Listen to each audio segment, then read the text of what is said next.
Hey everyone, welcome back. So, have you ever felt like success is just this impossibly tangled, complicated puzzle, like you just can't seem to figure it out? Well, today we are totally flipping the script on that idea. We're jumping right into an explainer of Chapter 2 from our source text, originally delivered back on May 3rd, 2008. We're going to unpack a radically simple mindset, one that literally clears away the mental fog and sets you on a path to what the author calls refreshing success. Let's get right into it. You know, the subtitle of this work, Be Positive and Be Brave, honestly hits the nail on the head. It perfectly captures the exact mental attitude we need to actually unlock a bright future. Notice it doesn't say, be endlessly strategic or stress out constantly, right? It zeroes in on positivity and bravery. And these aren't just passive feelings you sit around waiting for. They are active, everyday choices. Because let's be real, it takes genuine bravery to stay positive in a world that so easily leans negative. And making that active choice, that is the absolute bedrock of the philosophy we're exploring today. All right, Section 1, First Step to Refreshing Success. So how do we actually start building this? Well, it's not about making some grand sweeping gesture right on day one. It actually starts with something way simpler, the everyday words we use. Think about a phrase we've all said a million times, I'm fine. In the original text, the Japanese phrase, watashi wa genki desu, carries this really profound weight of affirmation. The crucial point here is that routinely declaring a simple positive phrase, like I'm fine, acts as a literal key. It actively carves out a brighter future for you. When you say it, you aren't just reporting your status. You're commanding your reality and laying down a serious baseline of strength. And this brilliantly illustrates that success isn't just about what you do. It's about cultivating a daily mental attitude that fiercely rejects negativity and completely embraces potential. Think of the words you use as the software programming your mind.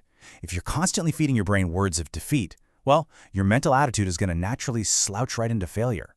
But by consistently choosing affirming, positive language, you are building an invisible, impenetrable armor against whatever the day throws at you.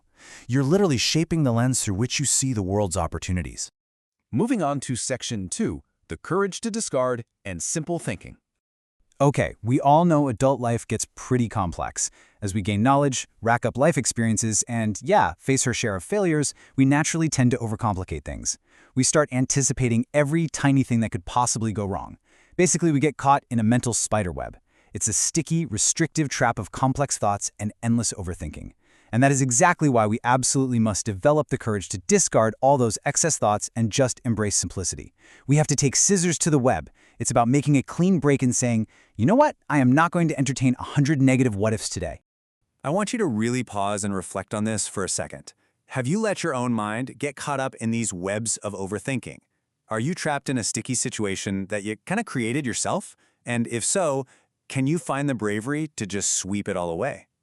Seriously, it takes an incredible amount of courage to discard the complex excuses we build up and just boil a problem down to its simplest, most solvable form.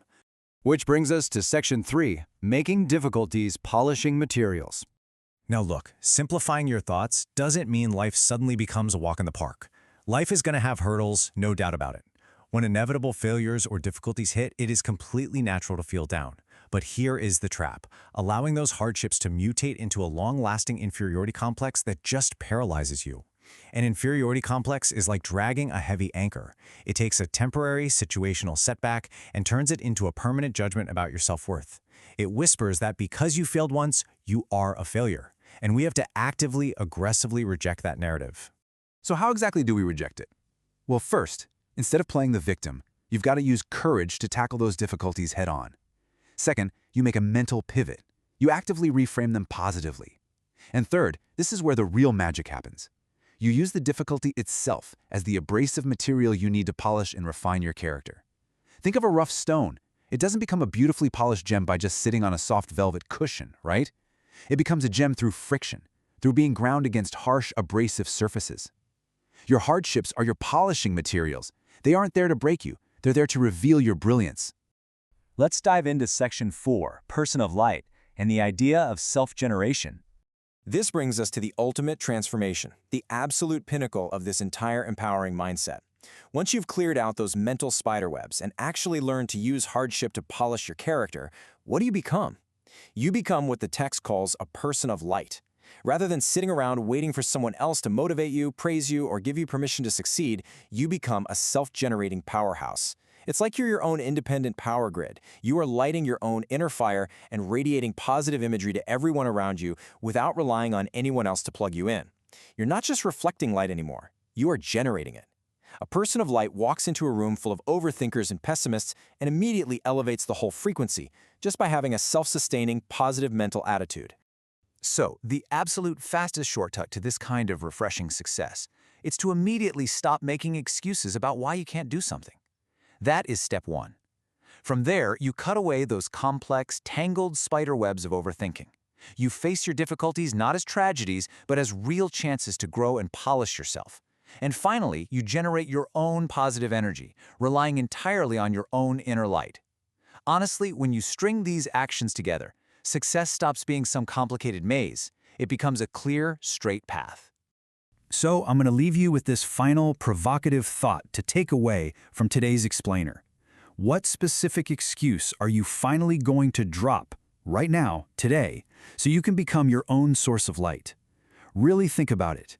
Choose bravery, clear away those sticky spider webs, and start generating your own brilliant future today. Thank you so much for joining me on this explainer, and I'll catch you on the next one.